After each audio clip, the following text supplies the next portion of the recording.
appreciate it. 我们大家好，我的中文不好，我读了中文在好久以前 ，long time ago， so 现在没有机会讲国语 ，so my Chinese is terrible. Please forgive me. But today's lecture will be in English. I'm sorry, but let's enjoy it together. I have a prepared lecture for you, an EMI, and then if we have time at the end, if we have some question and answer, if you want to ask questions, anything is okay. I'm happy to help you or answer your questions, okay? All right, great. Thank you for coming. So, Dr. Law also told a lot about me, but I'm going to give another small introduction. Who am I? I'm a teacher. I love teaching. And I think a lot about design, and I think a lot about making curriculum. And I embrace new and old together. Because old is also good, and new is good. Well, thinking about how we can reuse something is very important. And you already mentioned my job at the daytime, but at nighttime, I'm a mad scientist. Does that make sense? So that's who I am. And right now, some things that I've been working on, I put together a couple of books for apps and training, and I contribute to a chapter to our books, to our field in linguistics.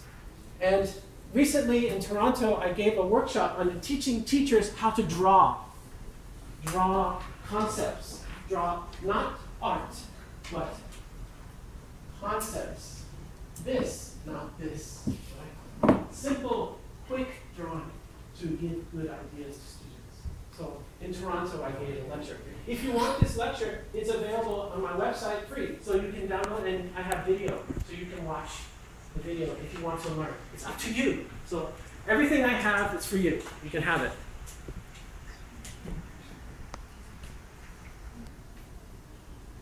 So, what is English mediated instruction? It's a very simple idea. It is teaching your content in English. If you're a professor, you're going to teach your beautiful, wonderful subject in English. Exciting, right?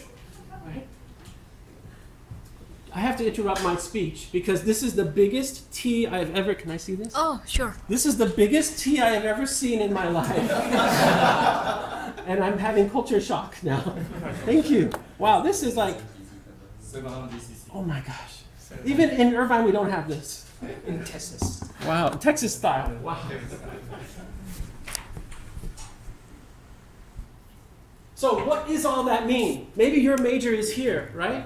Mathematics, chemistry, medical science, biology, history, finance, statistics, marketing, all this stuff, right? Some of you are here. Thank you for coming. You are experts in your field. You know your subject well, okay? I am not going to fight you on your subject. You are the expert. My job is to help you do it in English. So some things that maybe you heard before. EMI is not content-based instruction. If maybe anybody heard content-based instruction, CBI? Anybody, a little bit? It's not that. No. What is content-based instruction? Well, content-based instruction is very boring sounding definition. Concurrent teaching of academic subject matter and second language skills. It's English training and subject parallel. So maybe one teacher for English, one teacher for content. It's kind of team style, generally. But EMI is different. EMI is your course in English, really, your course in English. A substantial amount of your content is delivered in English, according to Dickey. An example is students, domestic international, taking English classes at universities that teach English language skills through topics. So maybe it's English class, but you study about art. In an English language class, you have a chapter on art. It's not the same as EMI. So EMI is much more rigorous. International students taking regular academic courses at universities for completion, for degree and credit. I like this picture. So if you think about ESL and EFL on this side, right? On the far side, it's language focused. And then CBI is a little bit more content focused, and EMI all the way over here. This is a continuum. So hopefully you have a better idea of what this means. Content focus, focusing on content. So why is EMI getting popular? Why? Maybe it's not popular. It can be, because universities aim to attract excellent students and attract international students and staff. Also, preparing students for the international job market. You know, your students want to have international jobs, or preparing students for international academic life. They want their PhD or they want their master's degree in the English-speaking institution. So EMI can prepare them to start practicing their content in English. And EMI can also improve your content delivery. You know, you can change this to CMI. It's okay. Or French, FMI. It doesn't matter. The techniques are the same.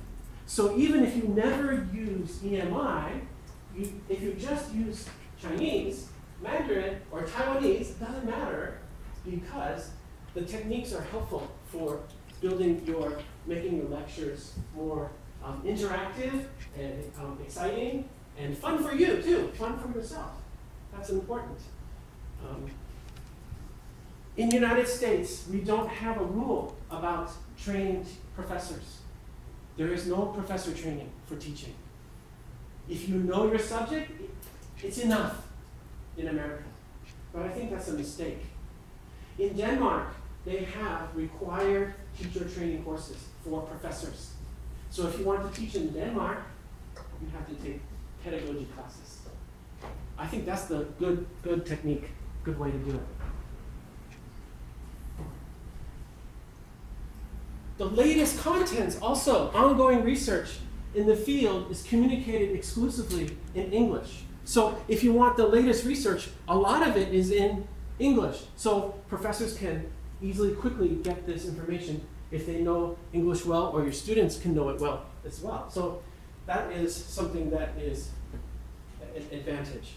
So what can we do? What can we do?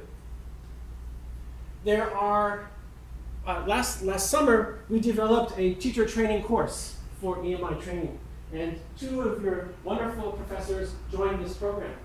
These are the 4 elements that we think are important for an EMI training program. And we'll go over each one really quickly.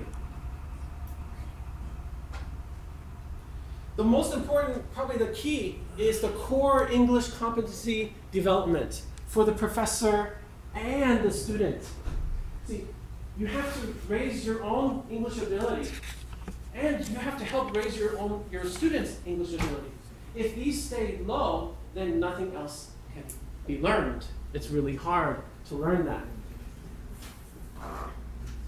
Many people say it's like half taught, half learned.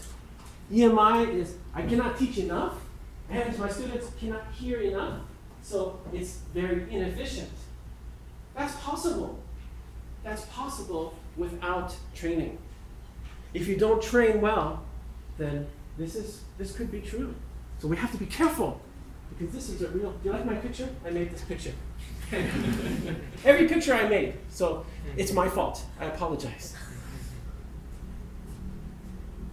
See, he fell down. So that's why I'm not drinking this, because I will drop it, for sure. So you have to develop your English competency. That means the 4 skills: reading, writing, listening, and speaking, and vocabulary, and idioms, and grammar, and presentation skills. These things have to be built up. And then, what do you use as your subject matter? You use your research items, your research, journals, and you use TED Talks, videos that you can learn, and news items in the news. These are the things you can use as your raw material for developing your English competency. So if you're if you're studying chemistry and there's a new chemical development or a new innovation, then we can use that new information as part of our language course to train using English to talk about it. You know, batteries, very popular now. Battery technology is very important. Everybody wants to have an electric car or electric bicycle or electric airplane maybe soon. Maybe we'll have an electric airplane. That would be great. So think about that. Conversation practice is also very important. Back and forth practice. Not just one way. One way is not useful. Interaction is useful. And this is very different from traditional language learning places. Most of the time, maybe your experience is you went to junior high school and you learned English and the teacher is just talking to you and giving you like a lesson or a lecture in English, but you never had a chance to speak. I just came back to Tokyo, from Tokyo, and in 2020, the big test, the Dakao, the big test in Japan, is going to change to 4 skills. Before, only 2 skills: reading and grammar, or reading and listening. But now it's going to be reading, writing, listening, speaking. So writing and speaking will be on the big test, and it's spearheaded by Sophia University in Japan. So right now we are trying to help develop their training for their teachers, their public school teachers.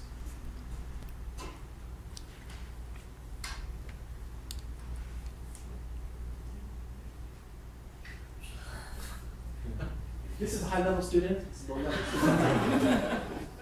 But you care about this student too. Don't worry, it's okay. It's beautiful, isn't it? It's like jade. But this is a wave. It's a wave ocean. Right? But it looks like jade. How do you feel now? Better? I was talking, boring. Now this picture. Better? This is a simple tool to make you smile. Actually, there's no reason for this. But I'm so happy to show you this beautiful picture. And it reminds me of jade. It reminds me of Taiwan. Jade Mountain. Jade, and you have jade in Taiwan. You have a kind of many kinds of jade, and it's very popular. But this is hard to wear on your body. It's too hard. But this is an ocean.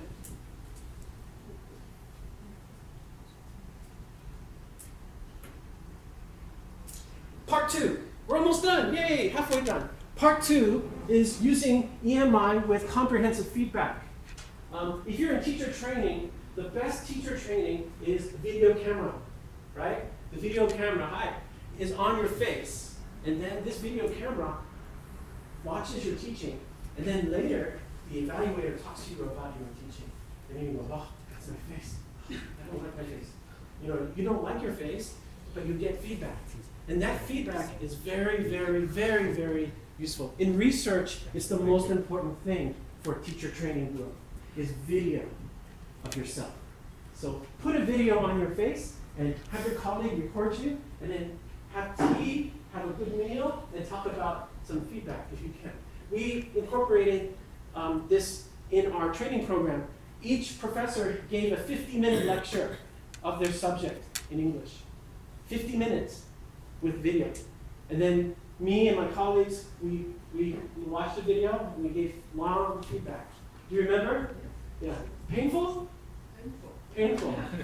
But fun, right? Yeah. Maybe the second one is better, right? So the first one at the beginning, and then we did another one at the end of the program to show progress.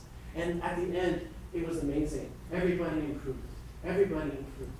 It's very valuable. So you don't have to do this with EMI. You can do this with any teacher training program. Any program, you can do this. So don't just think about it for here. You can start your own video feedback with your departments. We did micro-teaching and evaluation. We developed evaluation criteria. We thought about what is important. Each field has a different, maybe, focus.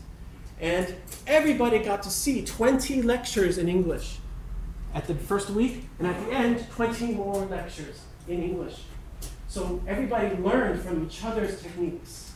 20 professors learned from one professor learned from 19 other professors their technique and teaching style, and took notes and borrowed ideas. It's very valuable, very useful. So, and again, you can do this in your department by yourself. You can just generate these kinds of things. Here's, do you recognize? This is one of our people here. Not in this university, but this is Yashre. She was studying, she's a professor, and she's giving her lecture in English in UCI. So this is our UCI. Do you remember this? See, we're old-fashioned. Yeah. Oh, look, Starbucks. So she's giving her lecture. She's confident, she's happy, she's using English the whole time. 3. Okay? The third part of our program was exposure to tools of EMI pedagogy. And so many things that we can talk about. We talked about sound discussion. Oh, I made mistakes. Discussion. So sorry. Think, pair, share, teacher language, discussion techniques, language of charts. Language of charts. You know when you describe a chart in English, do you know the vocabulary? You know, the vocabulary describes something going like this or going like this. Do you feel happy and comfortable? It's very hard in English, actually. So we do charts and graphs. We train you how to do charts and graphs, statistics and things like that. Graphs and statistics. Using technology. Has anybody heard about flipped learning? Flipped learning or hybrid learning? So we trained about flipped classrooms. And flipped learning is a very powerful EMI tool. And posters and sharing, thinking in pieces is a small tutorial on how to, maybe we don't have time to talk about that a little bit today. Question types and classroom management. Big class, small class, high level and low level students together, mixed. How do you teach high level students, low level students in the same class? You know, you have the same problem, EMI or no EMI. Right? If you have, this is a very common thing in all of education. All of universities have high-level students and low-level students. How can you teach to both so that they are not too overwhelmed and the high-level ones are not boring? Right? They're not bored. So how can we do that? That's something we talk about. So even if you never use EMI in your life, your core basic teaching style can still improve. It can still improve.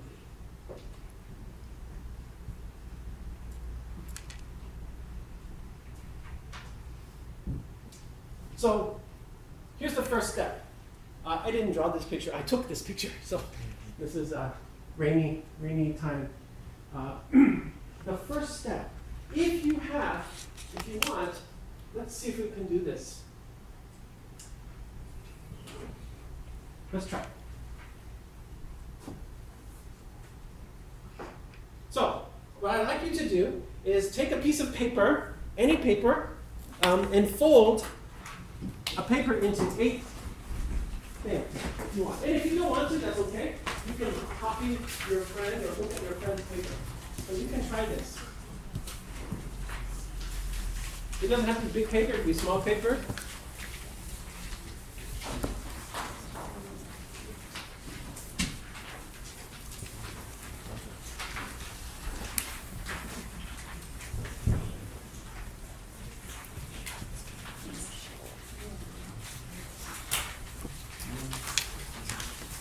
This is one teaching technique I will teach you now. This is very practical. So now your head is going to feel pain because you have to think about something in your job, in your field. Everybody has a different field. So let's try this. So please put the numbers 1, 2, 3, 4, 5, 6, 7, 8. Okay? 1, 2, 3, 4, 5, 6, 7, 8. Please don't copy each other.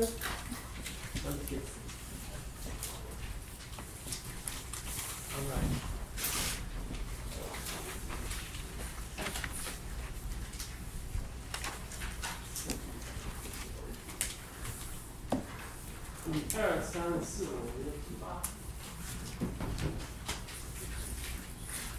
Okay, so we're all good? Everyone good?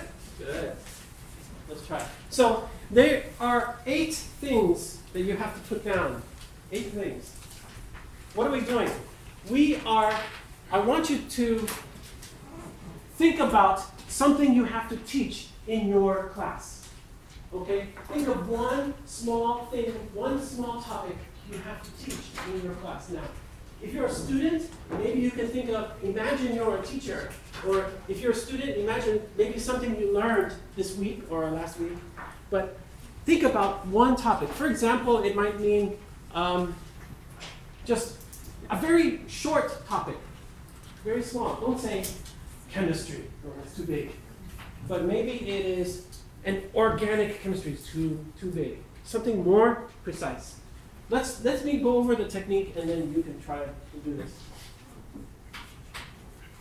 So these are the 8 steps. So I'm not going to hide the 8 steps to you. You can see it all. But look at the first one, metadata. Metadata means the chapter, right? Or the page number, or the topic. Just topic, no sentence. So this is in your curriculum. You have curriculum, right? And you might have page chapter 4. And then in chapter 4 you have a topic. All this information will be online, so you can download my PowerPoint. I will give it to you. So don't stress out about writing everything. Okay? So the first square is metadata. And then number 2, sorry.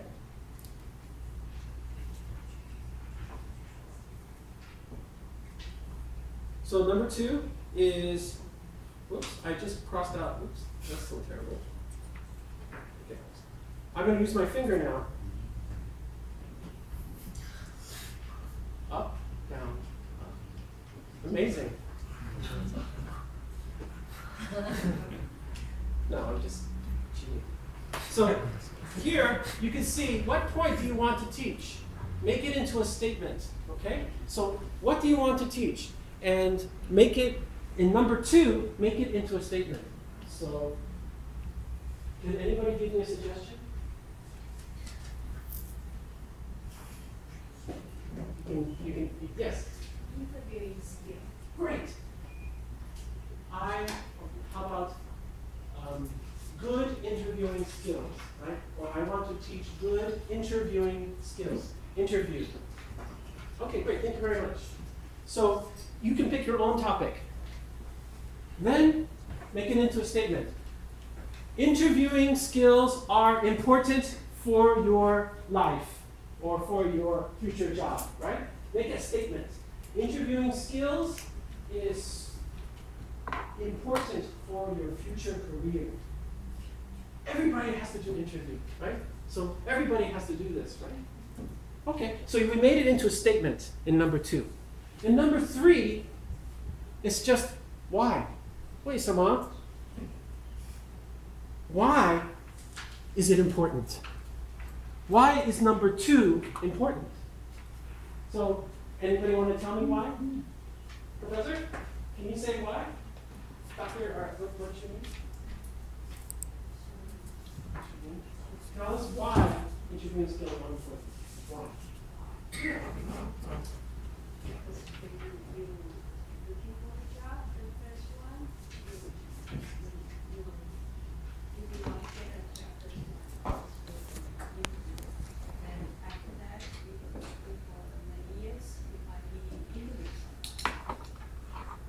So I heard here, when you're looking for your first job, you need to have good interviewing skills to have success to get that job. And even later on, after you've been in the job, maybe you will interview somebody. So you also need to know how to interview. So not only as a new employee, but also employer. So both sides. That's a very good number 3. Number 3 is the reason why. Right now, you can adapt this to any subject, okay? If you're in the medical field, you can describe some medical term.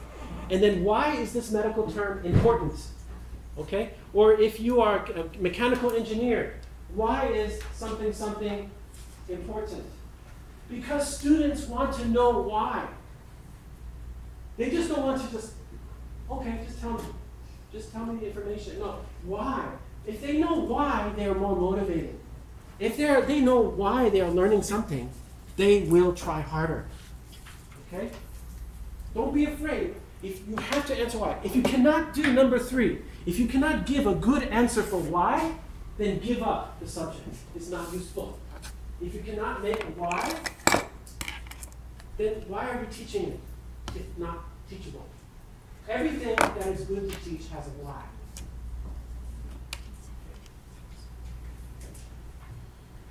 Sometimes it's like, oh, because I like it. No, maybe you're the boss. You're the boss.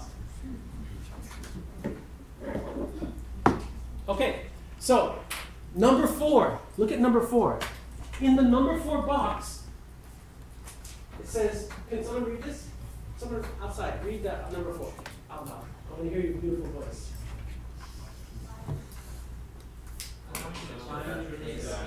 Yes, say it again, sir. Find a picture that nails it. Yeah, find a picture that nails it. This is an American idiom. Nails it. You know this idea of hammer and nail? If you have success with this, and it goes inside, that means success. So to nail it means to have success or to have good impact. So it's an idiom. Oh, you nailed it. So if you're playing tennis, right? And then you do a really good serve and they fail, oh, you nailed it. Or if you have a good idea and you share your idea very well and your professor says, that's great, John, you nailed it. You got the perfect answer. So it means strong success. So you have to think about a picture that describes good interview practice. What picture would be good to help students think about good interview practice, good interview techniques? Maybe you have 2 people talking to each other, right? But you have to think about the picture. Why? Why? Because we are humans, we need pictures. I showed you the picture of the wave, right? The jade wave. Even though it has no direct impact on my lecture, you felt better. Pictures are powerful. Start collecting good pictures for your lecture. And also it helps for memory. When they think about the term, a difficult term, then the picture connected to the term helps us remember more. Okay? So if you're not a good artist, don't worry. Google 老师 is very useful. Right? How you know, right? Google 老师 is really good for pictures. So just ask Google 老师. And also, if you have a friend who's a good artist, okay, buy them coffee or tea, and then they will make a picture for you. Yeah. It's good. It's a good economy. They get free coffee, and you get good pictures. See? Keep the